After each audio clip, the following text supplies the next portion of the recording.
one little provision, but important provision in the USMCA. In 2020, when the agreement was signed, it may have been difficult to see just how big an impact the first ever biotechnology provision in a trade agreement would make, and how important the dispute settlement piece would be for that agreement, and in this particular case, helping American farmers. It happens that in 2022, Mexico tried to ban genetically modified corn. In Iowa language, we say GMO product. This could have led to more bans and shutting off billions of dollars in market for U.S. ag products. After a significant push by this senator and the junior senator from Iowa, the U.S. Trade Representative filed a successful dispute settlement in the process that was laid out in the USMCA, and that dispute settlement resulted in Mexico reversing its ban on GMO corn. It was a win for U.S. farmers, processors, and the very large, fair, balanced, and modern U.S.-Mexican-Canadian agreement. Now, that's a very small part of this agreement, because overall, the big picture is that USMCA has been a success throughout and for all of our economy, but especially for agriculture. Now, this agreement, and it's under the agreement, is going through a review process that was called for in that agreement. And the big question is, will the United States lead Mexico and Canada to continue this agreement to the year 2036? I'm urging this administration that the first few years of the USMCA has been so beneficial to all three countries that it's a no-brainer to continue the USMCA through 2036. Along this line, I'll be meeting with Canadian senators to talk about how they feel this agreement's going and how successful they think it might be getting it continued. I hope that'll be continued, and that's what I'm urging the Trump administration to see through, because, like I say, it is a no-brainer. It should be continued.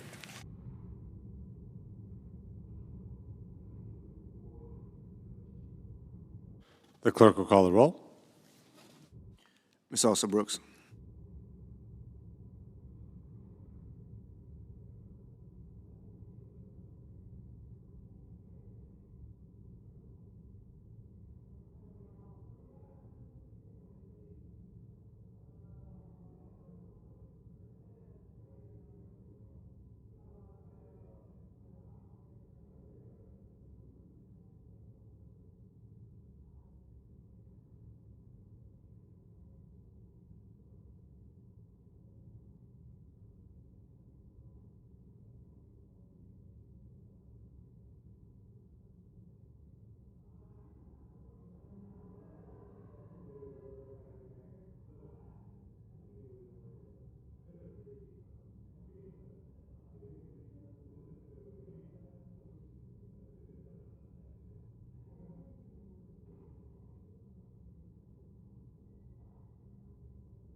Mr. President. I recognize the Majority Leader.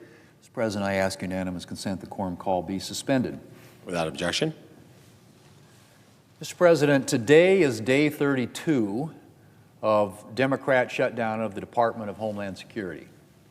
On Thursday, Democrats once again blocked the Senate from proceeding to a DHS funding bill, a bill, I should note, that already includes a number of reforms to immigration enforcement. More money for body cameras, de-escalation training, and additional oversight of immigration enforcement activities. And getting on this bill would not have precluded additional reforms from being added. But for the fourth time now, Democrats stopped the Senate from proceeding to consideration of this legislation. Mr. President, for weeks, Democrats have spoken about the urgent need for reforms to immigration enforcement. But it's been Democrats who have been the biggest obstacle to getting those reforms enacted. The Trump administration took a number of steps on its own, I might add, to reform immigration enforcement. And on top of that, the White House made two substantial and serious offers to Democrats to legislate reforms, the most recent of which was sent more than 2 weeks ago. But Democrats couldn't even be bothered to respond to the White House's latest offer until late last night. 18 days, Mr. President. 18 days for Democrats to even bother replying. And that offer, Democrats' third, was basically the same as their first two offers. No compromise, and still filled with a number of non-starters that would make it more dangerous for law enforcement officers to do their jobs.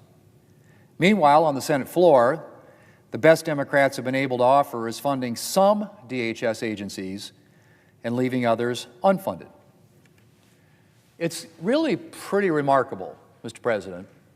Last summer, Democrats threw a fit over Republicans' rescissions package that cut just $9 billion in federal spending. A fraction of a fraction of a percent of the entire federal budget.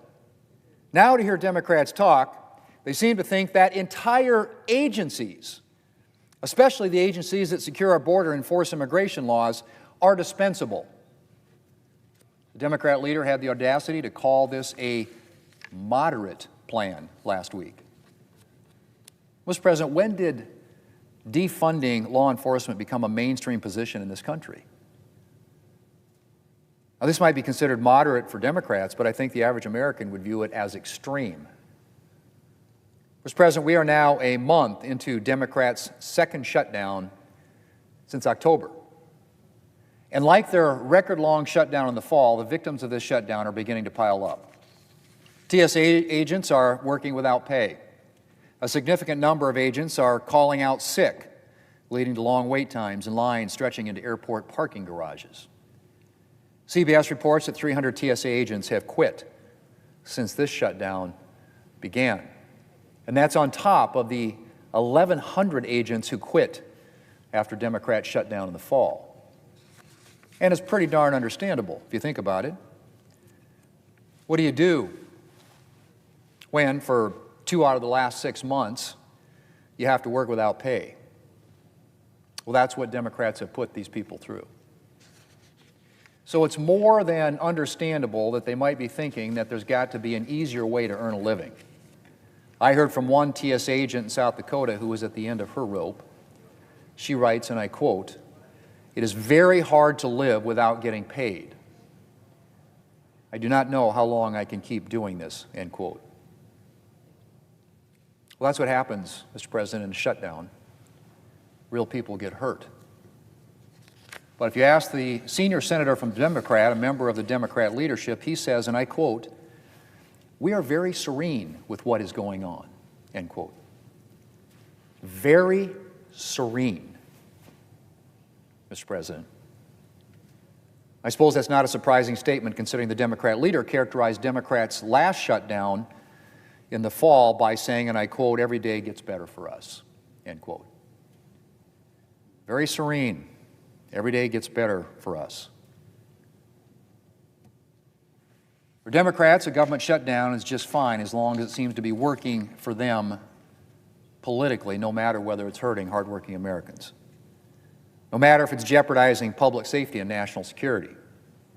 And Mr. President, make no mistake, Democrats' shutdown is harming hardworking Americans and putting national security in jeopardy.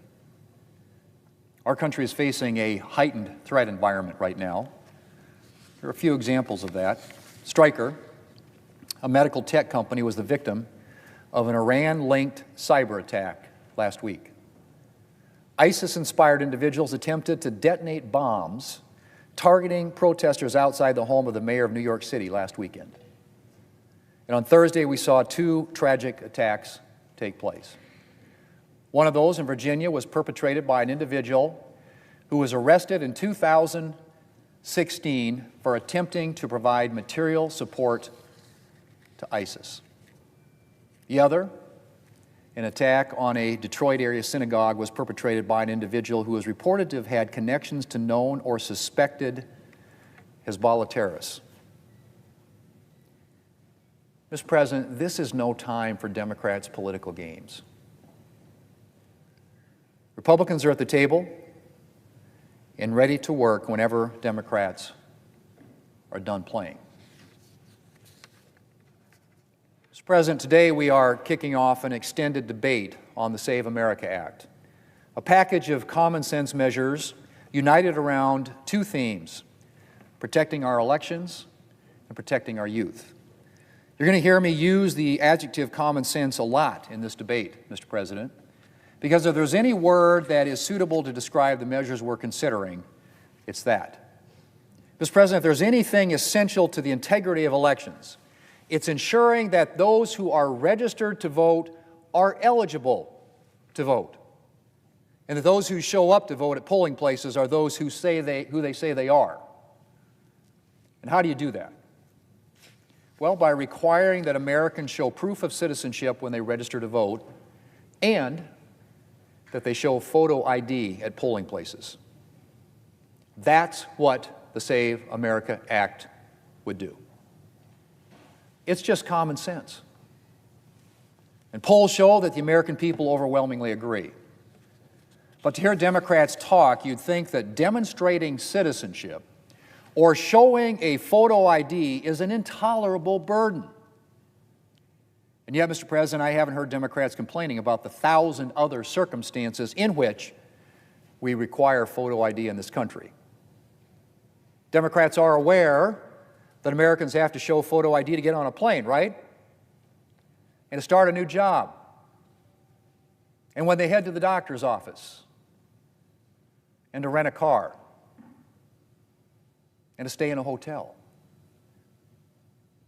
Heck, if you want to get a library card, you have to show a photo ID. The Democrats remember their 2024 convention when attendees had to show a photo ID to get in. The senior Democrat senator from Georgia required photo ID to get into his recent rally. Mr. President, did Democrats hear themselves? Are they going to start boycotting libraries and airplanes and hotels for requiring a photo ID? Are they going to explain why they're perfectly justified in requiring photo ID for their political rallies, why it's somehow an intolerable burden to ask people to show their photo ID when they go to vote? I expect they won't. They'll simply continue with their mindless, partisan opposition to common sense ID requirements for federal elections. But let's hit pause on that topic for a minute and go to another issue where common sense and the Democrat Party have parted ways. And that's on the subject of transgender ideology. In their haste to embrace medical transgender ideology, Democrats have put themselves in the absurd position of supporting the hijacking of women and girls' sports by biological males. Yep, that's right. The party that would portray itself as a defender of women has put itself on the record as willing to sacrifice women's athletic opportunities for the sake of biological males.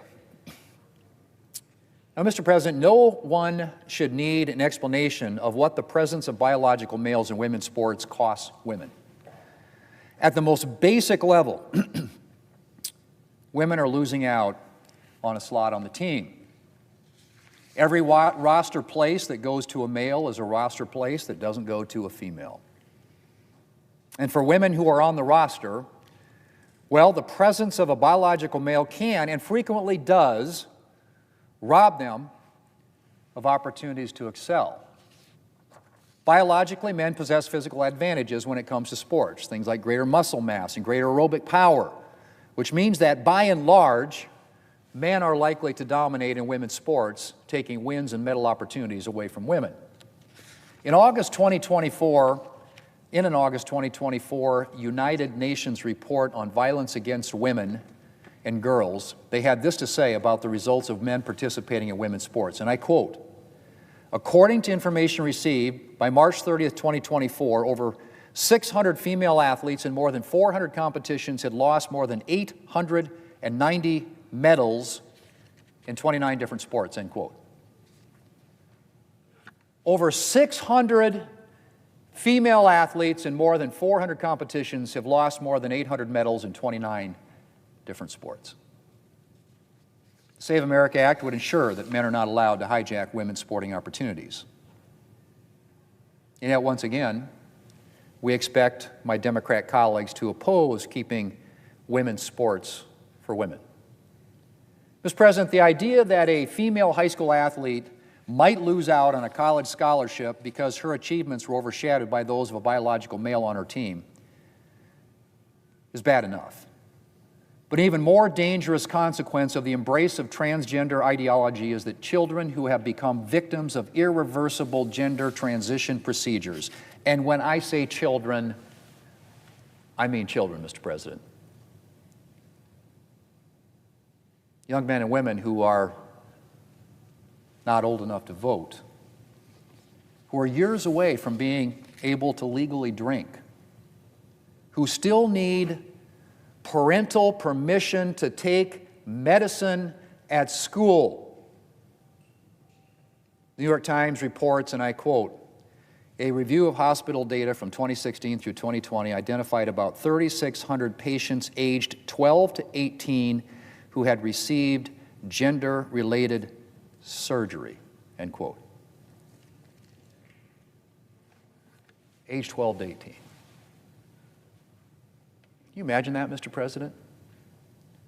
Can you imagine allowing a child not yet out of middle school to receive a medical procedure that will result in permanent mutilation of part of her body? This madness has to end. Multiple European countries have acted to rein in gender transition procedures for minors, and so have a number of U.S. states. The Save America Act would extend protection from these procedures to all children, whatever state they live in. Common sense measures, Mr. President, require proof of citizenship to register to vote, require a photo ID at the polls, protect women's sports from being hijacked by biological males, and protect teenagers from life-altering, irreversible gender transition procedures. Measures, I might add again, Mr. President, supported by a majority of Americans. And measures we expect my Democrat colleagues to oppose. It's unfortunate that common sense is not very common anymore in the Democrat Party. Mr. President, I yield the floor, and I suggest the absence of a quorum. The clerk will call the roll. Ms. Also Brooks.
Mr. President.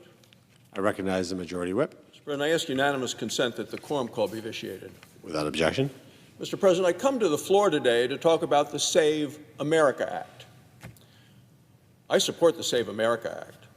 I believe that anybody that votes in an American election needs to be an American citizen.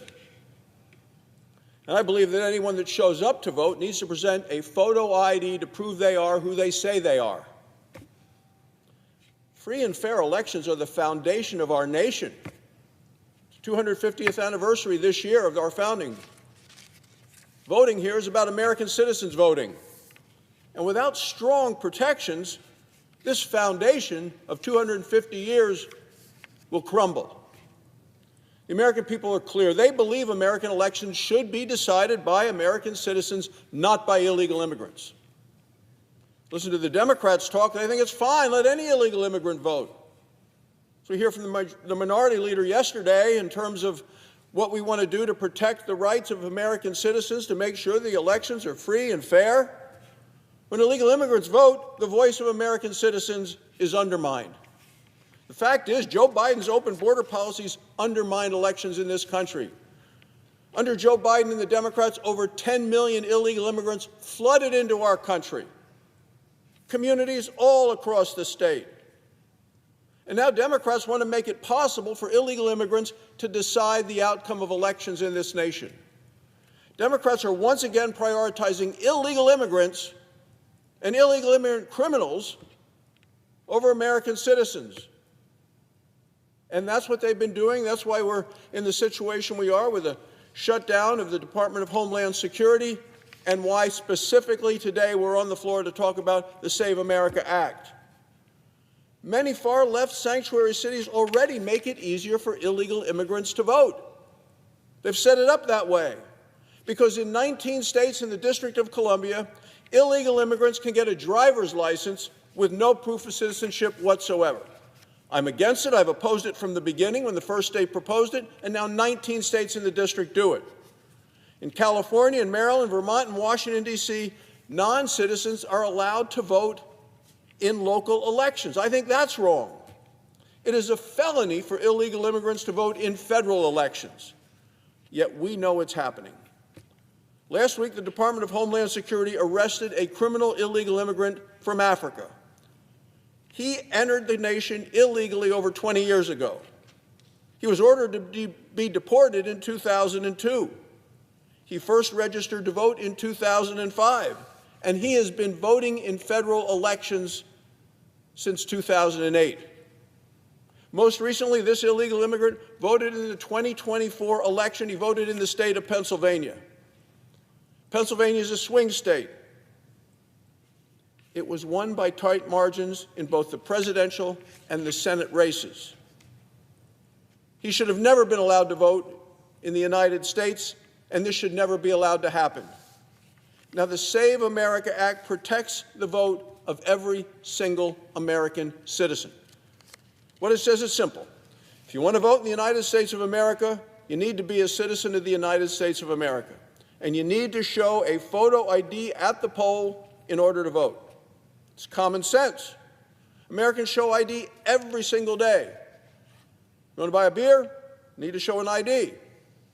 You want to get on a plane? You need to show a photo ID.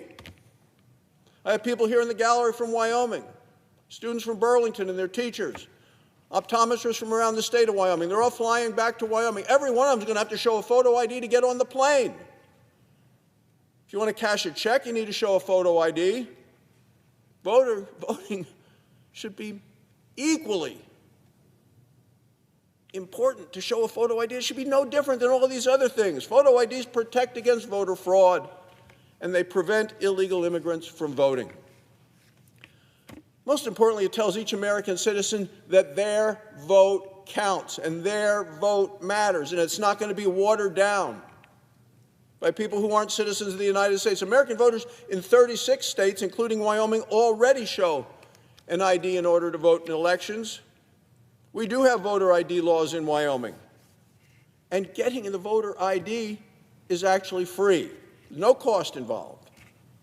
So the Save America Act that we're going to be discussing and voting on today builds on current common sense laws that work in so many states. It makes it easy to vote, and it makes it hard to cheat in every state across the country.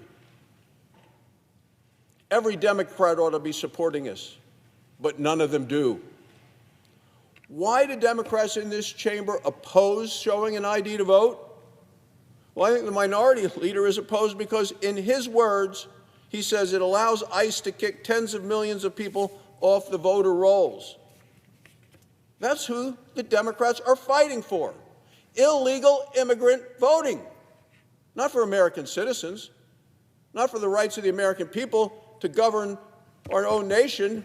No, he's talking about tens of millions of people off the voter rolls. How'd they get in the voter rolls in the first place if they're not citizens? Well, it's automatic voter drives when people sign up for a motor vehicle license, a driver's license. A number of states have automatic voter registration connected to it. So you get a license, even if you're illegal, you can be signed up to vote. And certain states are in the process of having to try to figure out how they went wrong and what they need to do to correct it for federal offices. Oregon State's in the middle of it right now. But if it's true that that there are tens of millions of people on the voter rolls that Chuck Schumer talked about that ICE would remove because they're not citizens on the voter rolls, how bad does it have to get? If that's the case, this situation is much worse than most Americans fear. What we hear from the minority leader saying that this is Jim Crow 2.0, that's fear-mongering, and he knows it. One of our Democrat colleagues will be on this floor later today from the state of Georgia. He requires anybody that wants to show up at one of his campaign rallies to show a photo ID to get in. Apparently you need to get a photo ID to get into a Georgia campaign rally for a Democrat, and he doesn't want you to have to show one to vote. I guess he doesn't want illegal immigrants at his rallies, but it's okay if they vote for him. It's astonishing. Why do Democrats support showing a photo ID to attend a political rally and oppose it to vote in an election? Look, what's clear to all of us is that Democrats oppose elections that limit participations to just American citizens. They don't like that idea. And they're likely to line up one after another today to vote to say, nope, don't check the ID of a photo with a photo on it in order to vote, because we want to cram as many people as we can with their ballots into the ballot box to be counted, no matter where they're from. Democrats said the same thing after the state of Georgia enacted voter ID laws in 2021. What were the results? Well, more people actually voted, not fewer. Turnout hit record lows. The lines moved faster than ever before. The Democrats say it was an impediment. Voter ID is important. Democrats' voter suppression lies have been thoroughly debunked time and time again, yet they continue to repeat them. Voter ID and citizenship proof are safeguards for our elections. They are not restrictions. The Save America Act is how we make elections safe, secure, and a true reflection of the American people. Every American should desire that American elections be decided by American citizens. Who wouldn't? Well, somebody that wants to load up the ballots with people who may vote for them, whether they're citizens or not. Every member of the Senate should support the Save America Act. By opposing this bill, Mr. President, Democrats are once again putting illegal immigrants ahead of American voters, and Republicans are going to make sure that every voter in America and every citizen voter in America knows which side of that issue people stand on, photo ID and citizenship or not. The Republicans are here to say it's important that only citizens vote and people prove who they are by showing a photo ID when they go to the ballot box. Thank you, Mr. President. I yield the floor. Suggest the absence of a quorum. The Clerk will call the roll. Ms. Alsobrooks.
President Pro Tem. I ask that the quorum call be suspended. Without objection.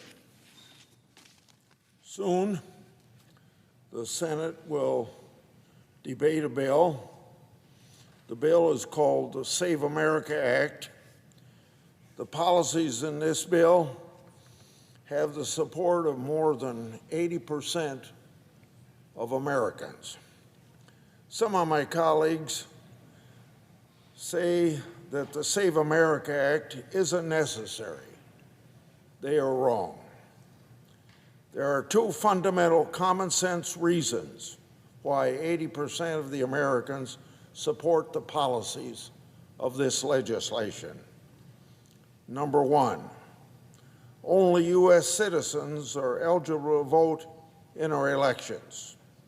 So this bill simply requires Americans to show proof of citizenship when they register to vote.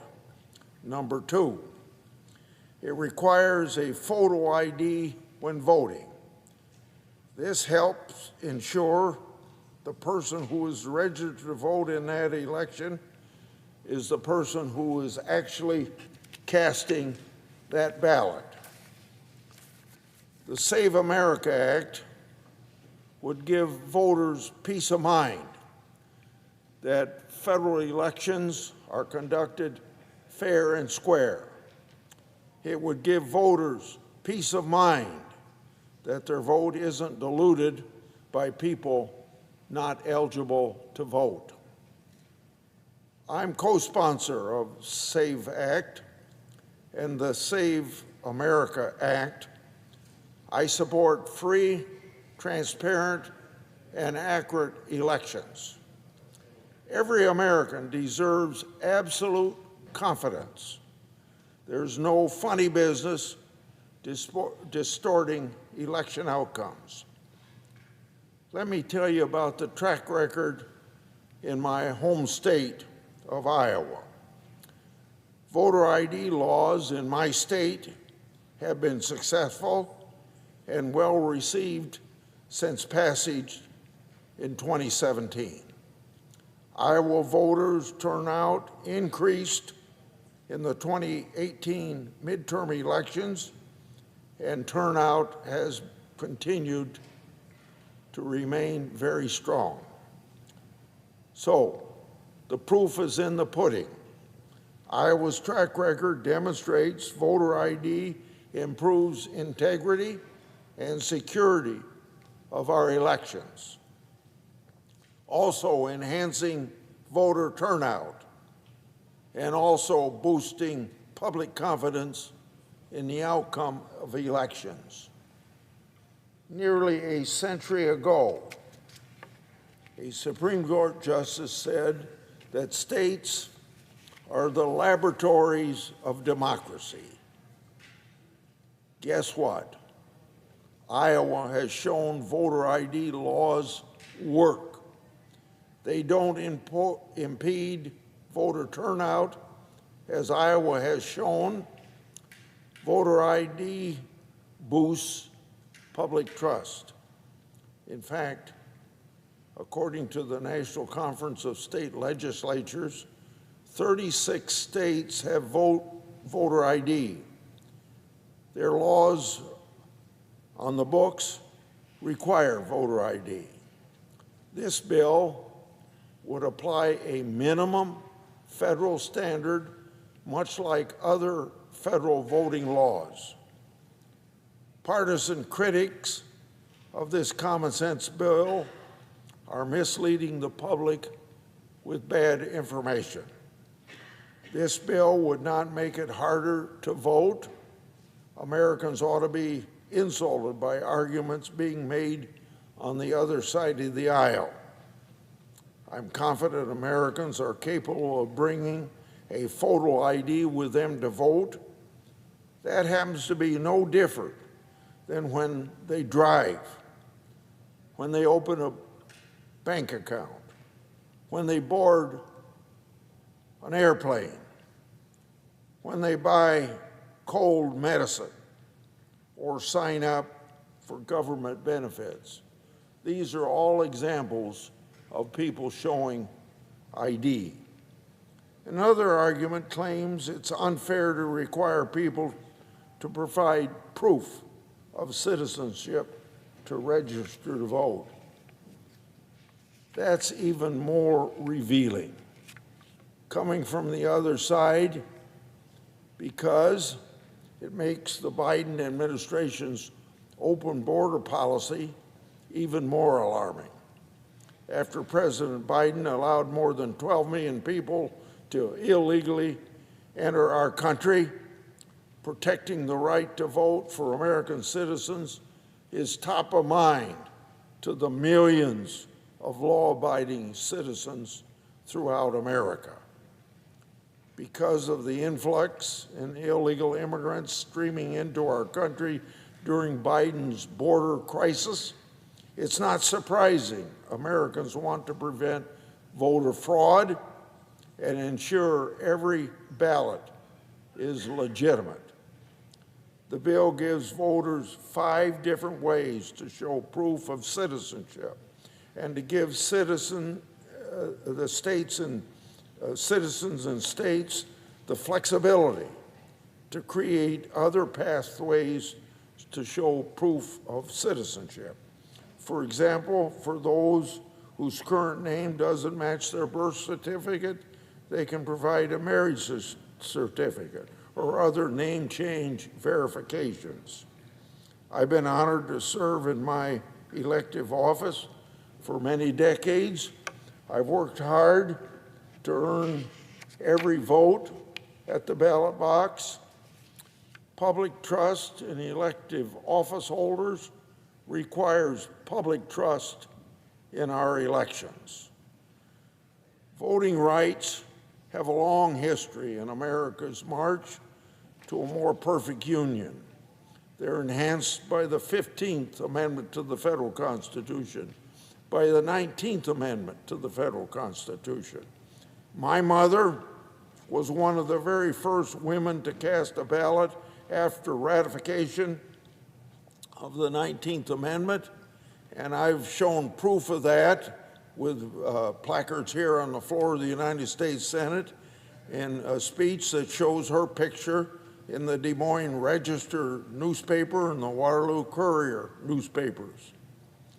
The Save American Act doesn't infringe on these hard-fought voting rights. It would preserve the integrity of every vote cast in a federal election. Election integrity is sacred to our system of self-government. Losing public trust in the outcome of elections would be a death knell for our fragile American experiment, even though it's 250 years long. For our nation's 250th birthday, the Save American Act is a gift to current and future generations to strengthen our system of self-government.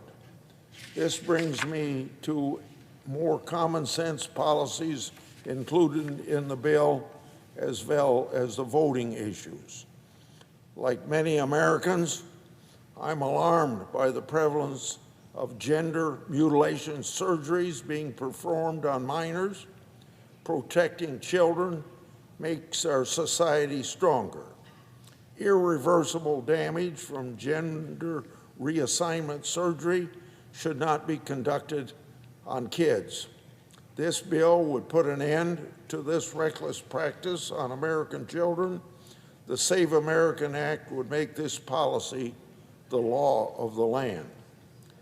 This very week, on another issue in the bill, America is in the thick of March Madness, filling out brackets, watching buzzer beaters, and cheering on Cinderella contenders is a rite of passage during the month of March. I'm thrilled to cheer on our Iowa teams in the NCAA tournament, including 2 women's teams, the Iowa Hawkeyes and the Iowa State Cyclones, as well as 3 teams, the Hawkeyes, the Cyclones, and my alma mater, the University of Northern Iowa. Earlier this month, the Iowa High School basketball tournament brought the best of 32 girls teams and 32 boys teams from across the state to compete in 4 divisions. These young athletes deserve to compete on a level playing field, girls against girls, boys against boys. This is a matter of fairness. Our bill would guarantee a level playing field for young athletes. Title IX was enacted a few years before I became a member of Congress. It's been a game changer for women's sports. Just think of Iowa University's Caitlin Clark. She's blazed a trail for women's sports for generations to come. The Save America Act delivers common sense government to the American people. As a student of history, I would prophesize that Americans looking back at this debate 250 years from now will scratch their heads, because protecting election integrity and protection women's sports are an American as motherhood and apple pie. In fact, 80% of Americans are able to see eye to eye on these issues. When it comes to elections, 80% of the American people support voter ID. I've even seen polls that say that 71% of the Democrats support voter ID. I encourage my colleagues across the aisle to join us and pass the Save American Act without delay. I yield the floor. Suggest the absence of the quorum. Clerk will call the roll. Ms. Alsobrooks.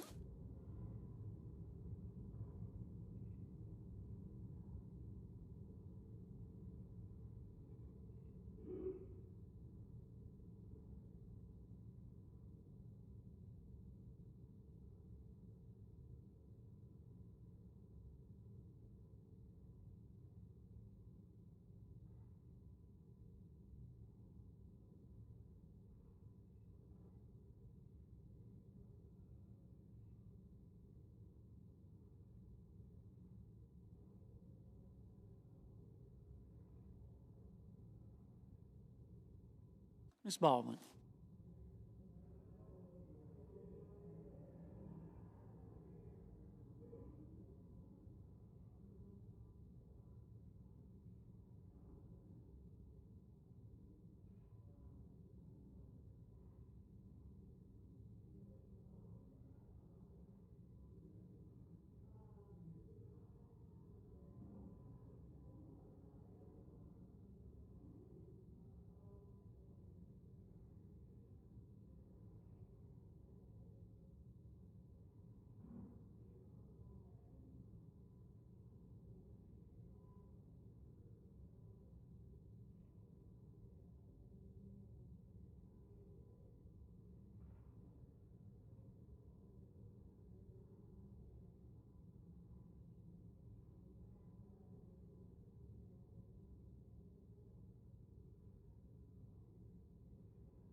Mr. President, Minority Leader.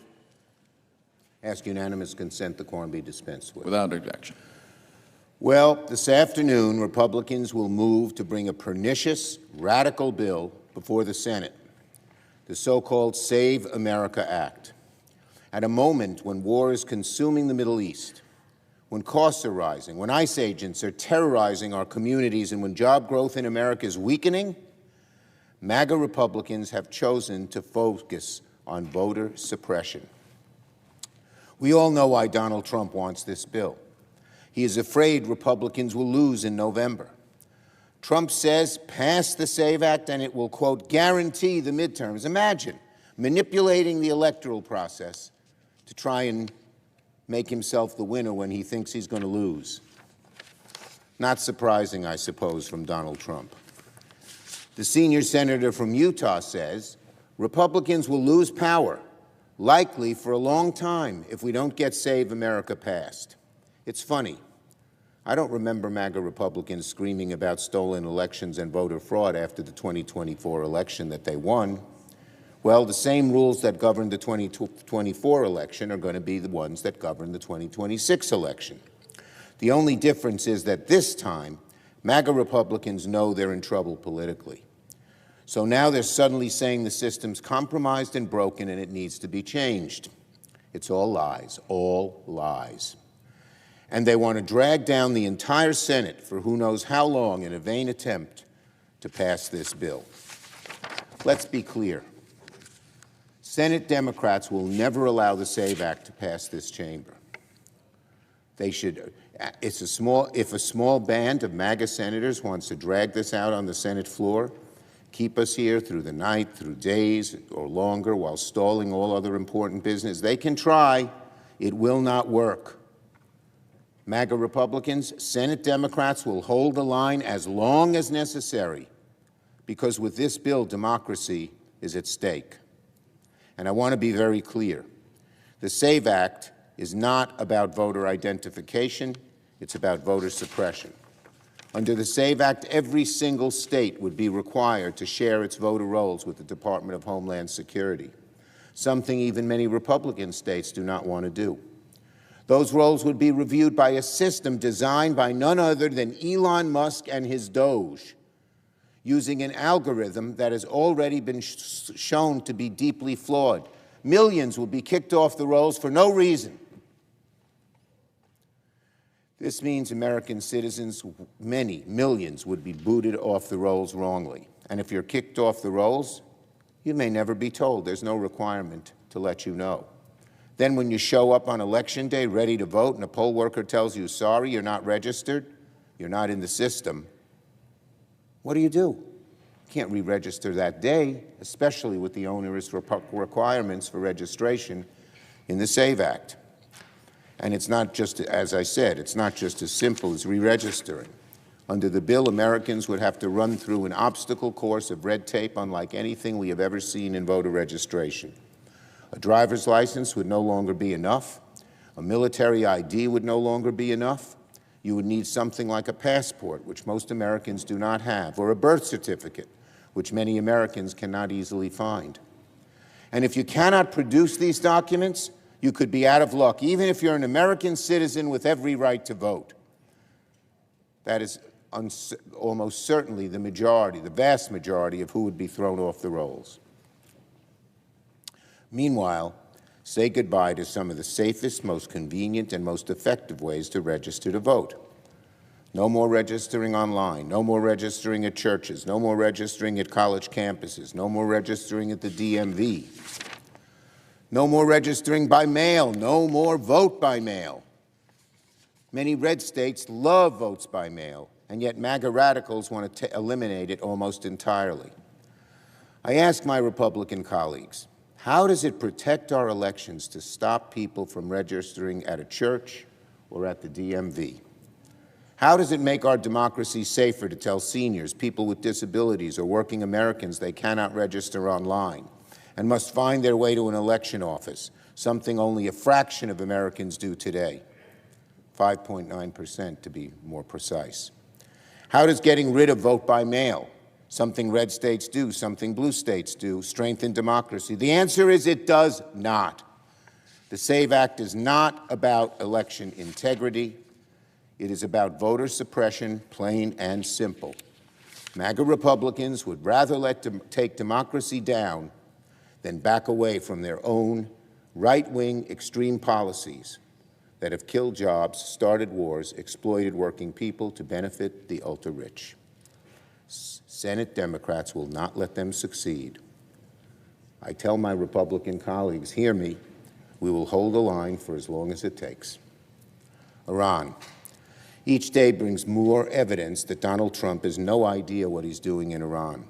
Yesterday, the president effectively admitted his administration badly miscalculated Iran's responses to his attacks. As he put it, they hit Saudi Arabia, Qatar, the UAE, and Kuwait. Nobody expected it. We were shocked. They fought back. Comments like that show that Donald Trump is in over his head. The old saying goes, if you break it, you buy it. Well, Donald Trump, you broke it badly, and now you're trying to get out of paying the price. The Strait of Hormuz is effectively shut down. Oil prices continue to rise. Yesterday, we learned that about 200 American troops have now been injured in this conflict. 13 service members have made the ultimate sacrifice. We pray for them, their families, and for everyone in harm's way. But again, I repeat to Donald Trump, if you break it, you buy it. Donald Trump broke it badly, and now he is trying to get out of paying a price. Donald Trump promised this would be over in a matter of days or weeks. Well, we're now in week 3. There is still no sign this war is close to ending. In fact, despite severe blows, most reporting suggests Iran's regime remains intact and has hardened rather than collapsed. This war needs to come to an end. In the meantime, I repeat what I said last week. Donald Trump's cabinet must come before the Senate.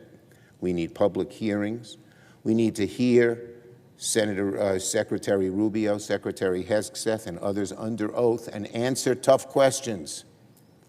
They need to answer some very basic questions. Why are we at war?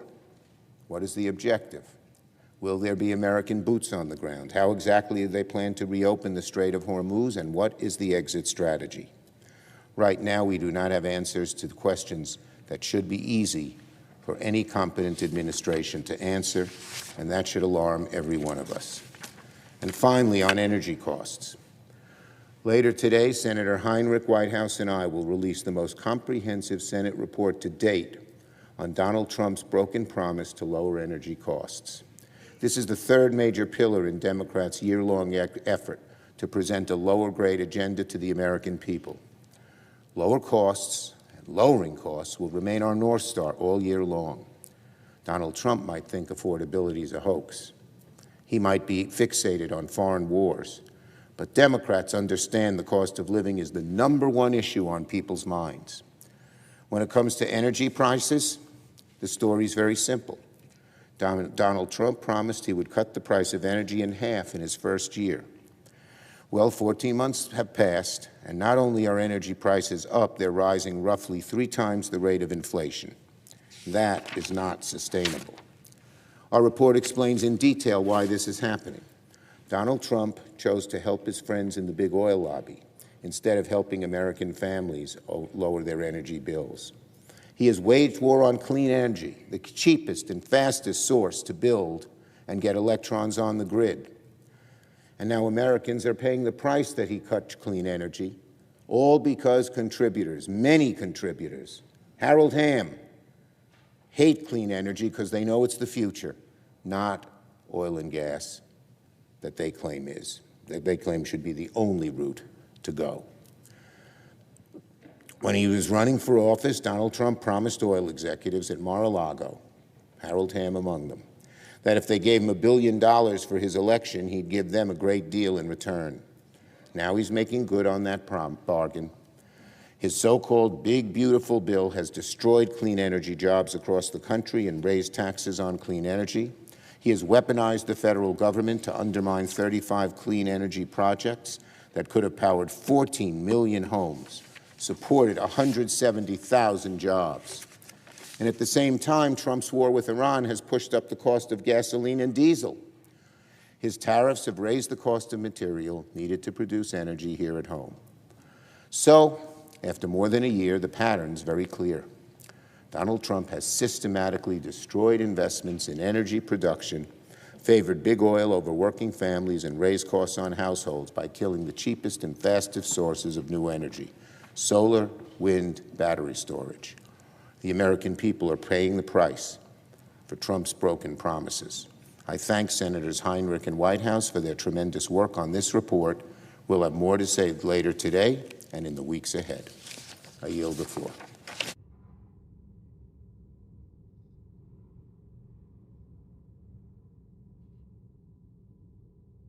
Mr. President, Senator Nebraska. I ask unanimous consent to speak to up to 5 minutes prior to the scheduled roll call vote. Without objection. I also ask unanimous consent to waive the mandatory quorum call with respect to the St. John nomination. Without objection. Mr. President, my home state of Nebraska is currently experiencing a natural disaster of unprecedented proportion for our state. We are experiencing the largest wildfires since Nebraska became a state. Started last week. We have a number of fires burning across the state that have burned up to 750,000 acres of Nebraska. That's over 1%, approaching 2% of the total land area of my state. We have had one fatality. Rosemary White, a grandmother of 12, died at a ranch near Arthur, Nebraska. We've also had hundreds, if not thousands, of people impacted by these fires. I ask all Nebraskans and all Americans to pray for the victims of this terrible fire.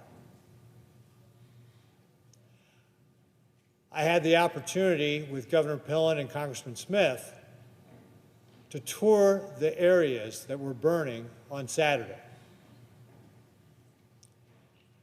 Thank you to all of the firefighters, our volunteer firefighters who were our first responders on the scene, who worked tirelessly to be able to control this fire. By the time we arrived on Saturday, they'd had little sleep over the past several days and were exhausted. At 6 o'clock that night, a federal firefighter team came in to provide relief. And I thank those firefighters as well. Thank you to our Nebraska National Guardsmen. We have 2 Black Hawk helicopters with Bambi baskets that are on site helping to control the fire by dumping water on it from an aerial perspective. I thank Iowa as well, because they have also loaned us 2 helicopters to be able to help out with this. The governor was calling the fire departments of Omaha, Lincoln, and Columbus, seeking to get additional firefighter help to be able to relieve the volunteers that were working so hard around the clock. Nebraska is a great place. We have great community spirit. And we saw it on full display as people pitched in to be able to help combat these fires. But we have a lot of work to be able to do. The Morrill fire has burned over 572,000 acres and is only 18% contained. The Cottonwood fire has burned over 131,000 acres, and it is only 40% contained. The Road 203 fire has burned 35,000 acres, and it is 36% contained. And the Anderson Bridge fire has burned 17,000 acres and is only 60% contained. I know that Nebraskans will continue to work hard to preserve life and property and take care of their neighbors during this time. We're no stranger to disasters, and Nebraskans always pitch in to be able to help. I do want to say to my fellow Nebraskans that if you get the evacuation order, be prepared, because this fire has moved fast. We got some relief from the winds on Sunday, but they kicked up again on Monday. Those winds can drive that fire very, very fast, so be prepared to evacuate. Please don't stay. If you stay too long, you're putting yourself and the firefighters at risk who are trying to put out this fire and protect you. And when it is safe, please make sure you are documenting the damage that you've incurred. The USDA Farm Service Agency has a disaster assistance program. After you're safe and you've had a chance to document your damage, you can go to them to see what sorts of programs are out there. The Nebraska Cattlemen, nebraskacattlemen.org, has an ability for people to donate, to be able to help out those impacted by this fire. So does the Red Cross and the Salvation Army. In talking with our Ag Director, Sherry Vinton, over 30,000 cattle may be displaced because of this fire, and certainly there will be cattle losses because of it. We just don't know the magnitude yet. It's been very dry this winter in Nebraska, and this fire is burned out of control. But we have many brave Nebraskans, volunteers, firefighters, National Guard, who are working to be able to get this fire under control. As a federal delegation, we will continue to support the local efforts and the state's efforts to control this fire and to help those impacted recover. And again, I ask for the prayers of Nebraskans and all Americans to be able to help us out in this terrible tragedy. And that with that, Mr. President, I yield back.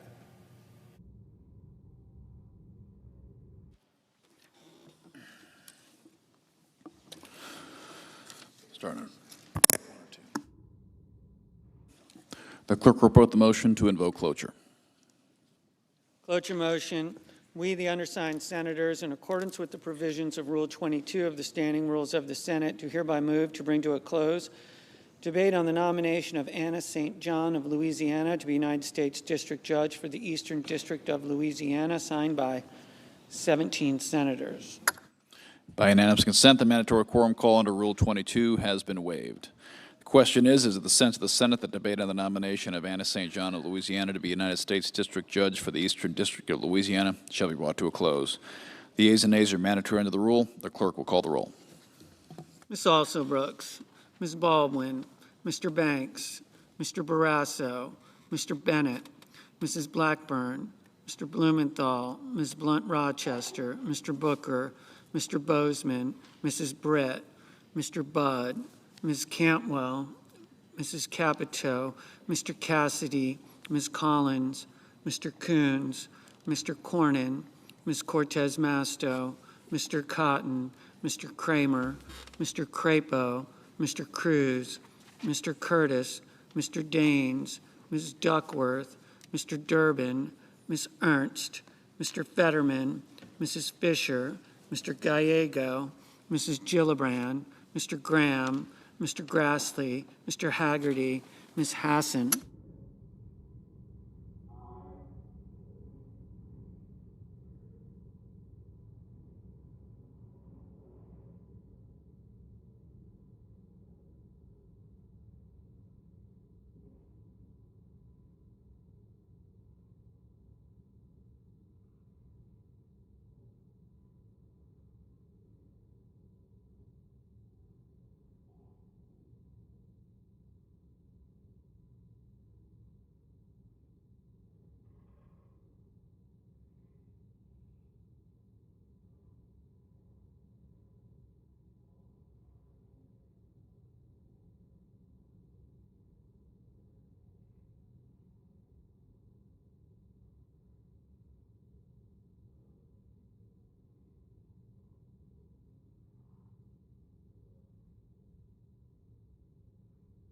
Mr. Hawley.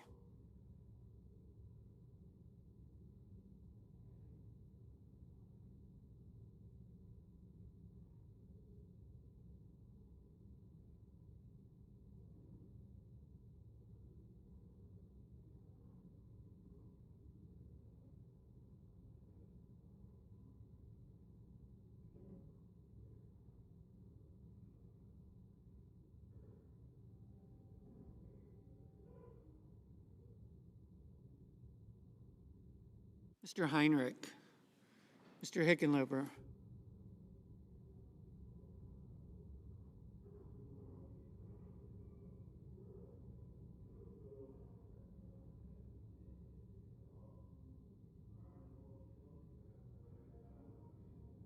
Ms. Hirono,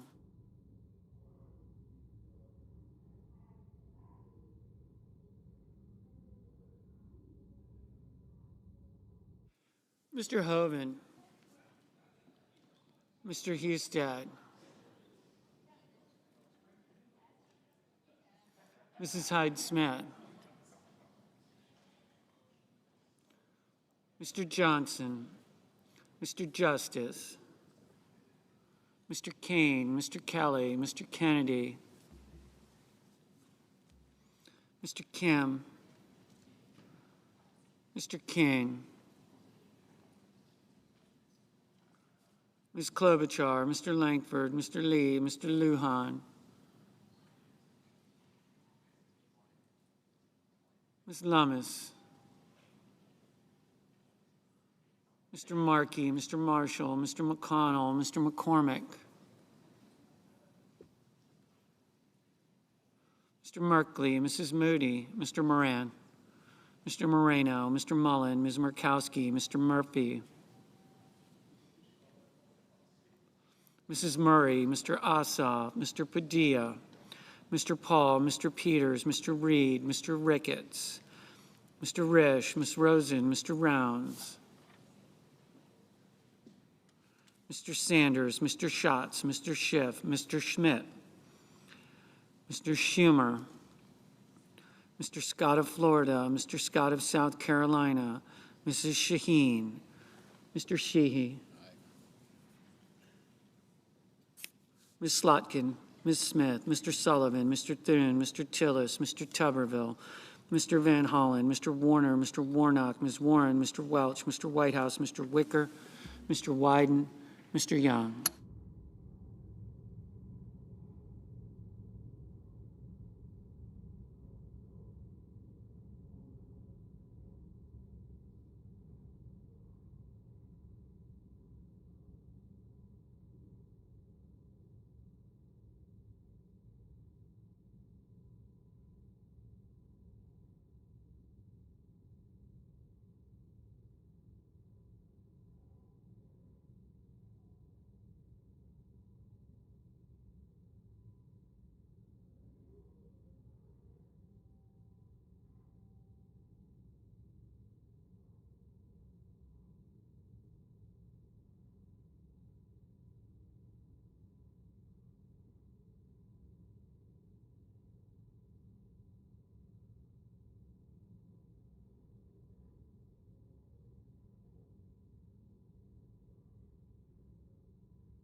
Senators voting in the affirmative: Capito, Kramer, Ernst, Hoeven, Hyde-Smith, McConnell, Moreno, Ricketts, Rounds, Sheehy, Sullivan, Tuberville, Wicker, Young. Senators voting in the negative: Baldwin, Cantwell, Hassan, Hickenlooper, Kelly, Peters, Reed, Schumer, Warren, Welch.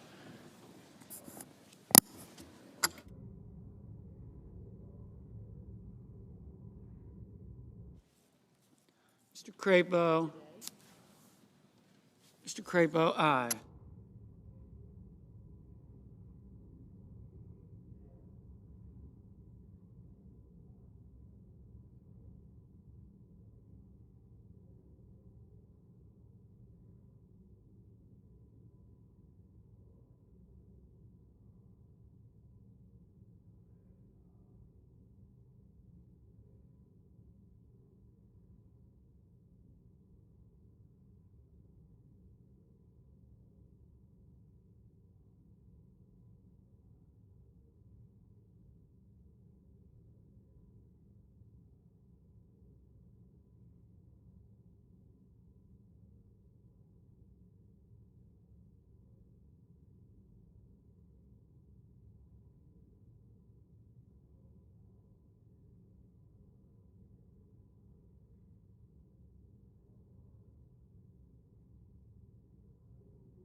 Mr.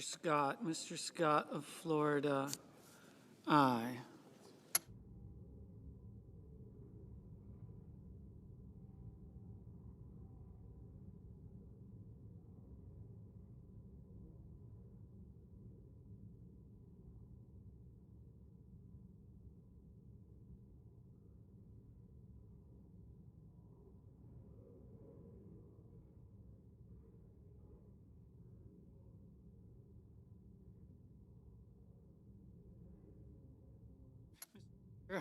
Mr. Heinrich, no. Mr. Daines, aye. Mrs.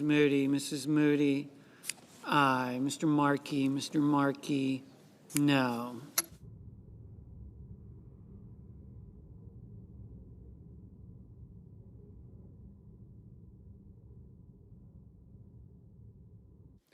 Ms. Hirono, no.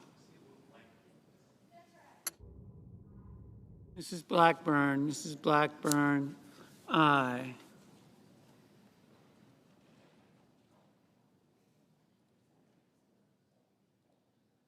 Mr. Barrasso, aye.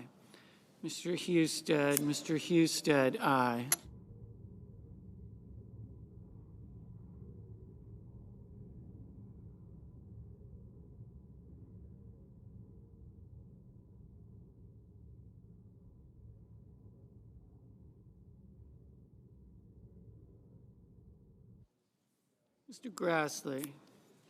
Mr. Grassley, aye.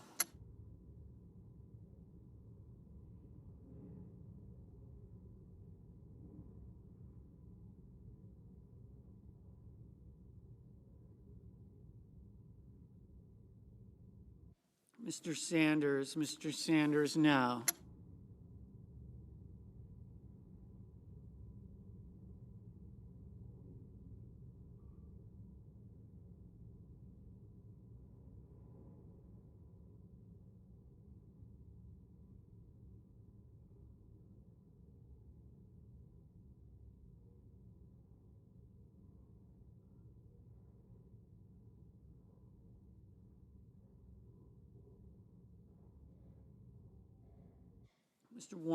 Mr. Warnock, no.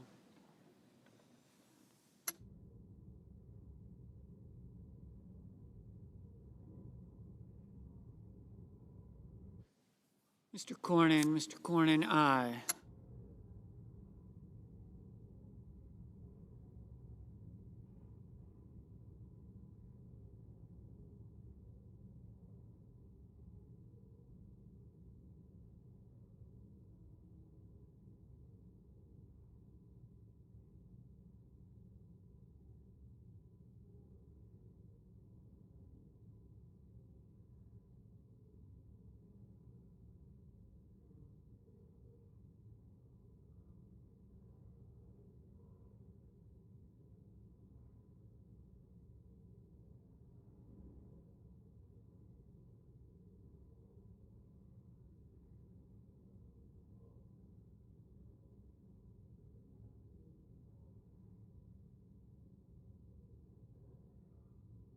Mr. Ossoff. Mr. Ossoff, no.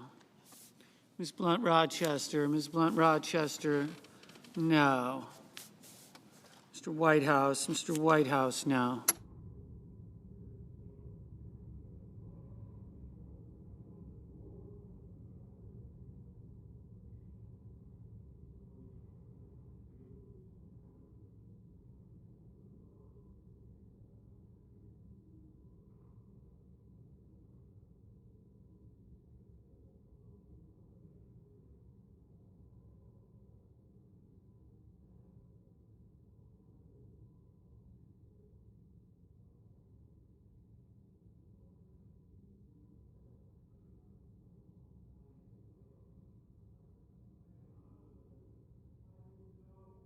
Mr. Wyden. Mr. Wyden, no.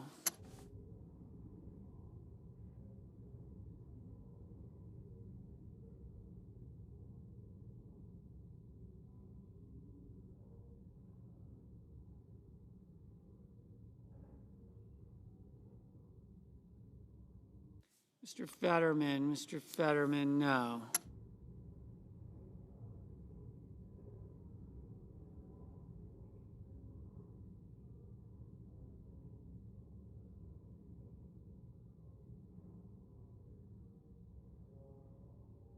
Mr. Kim. Mr. Kim, no.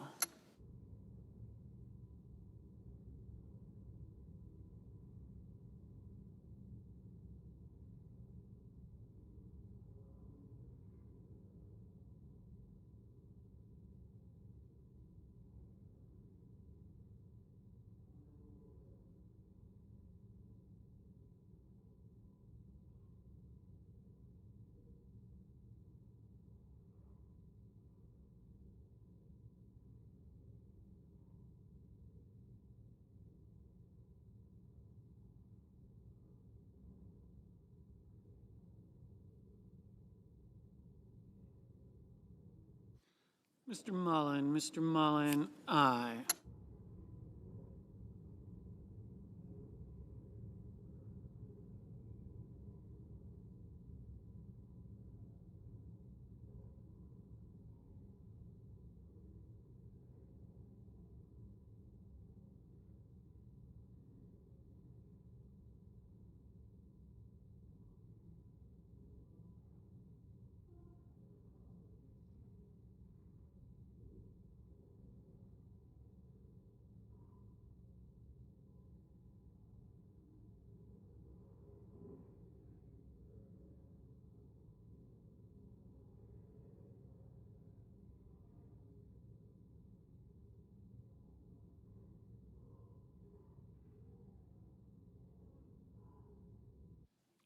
Ms. Collins. Ms. Collins, aye. Mr. Coons. Mr. Coons, no.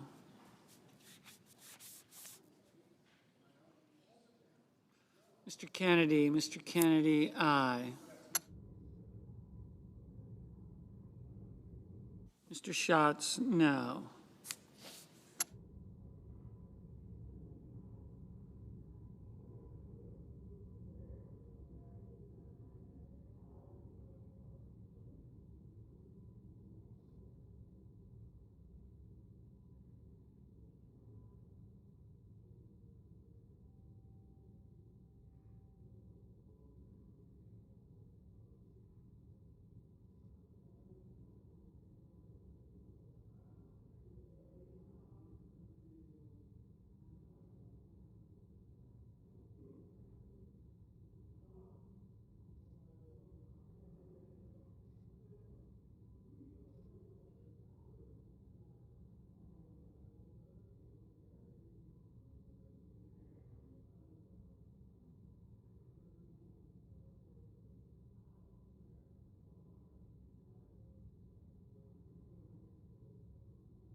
Mr. Lujan, no.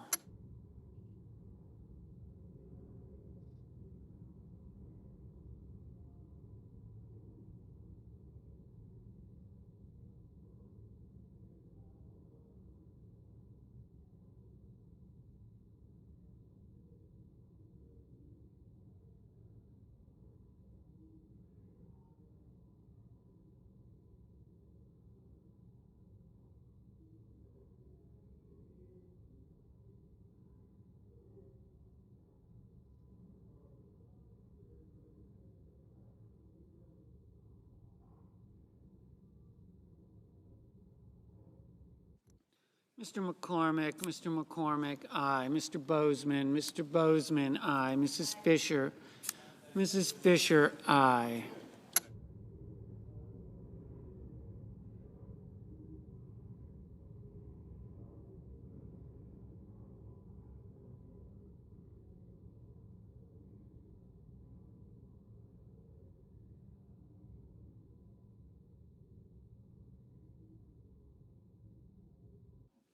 Mr. Curtis, aye.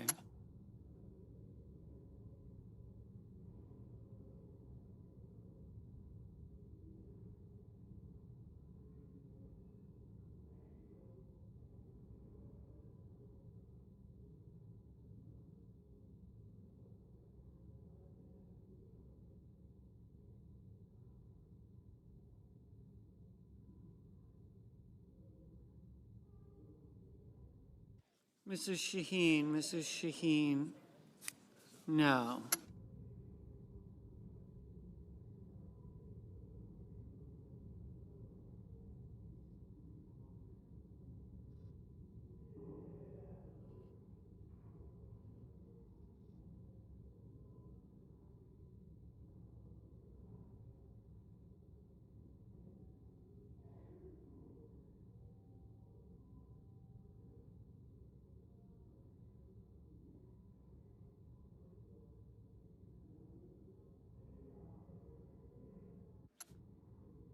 Mr. Cassidy, aye. Mr. Marshall, aye.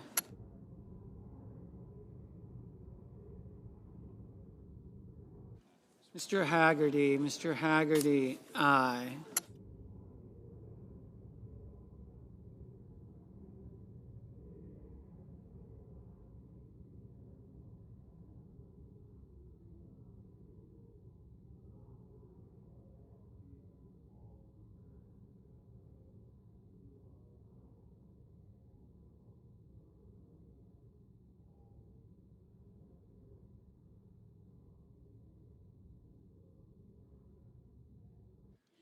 Mr. Johnson, aye. Mr. Gallego,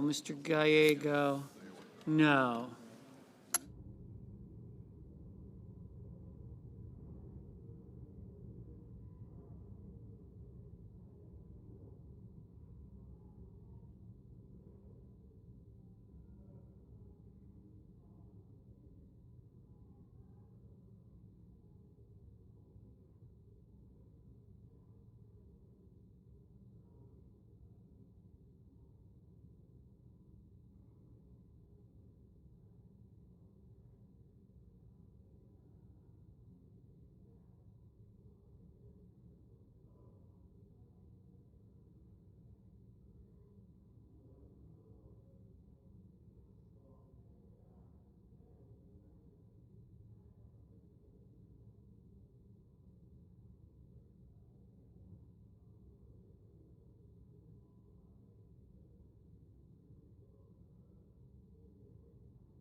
Mr. Risch, aye.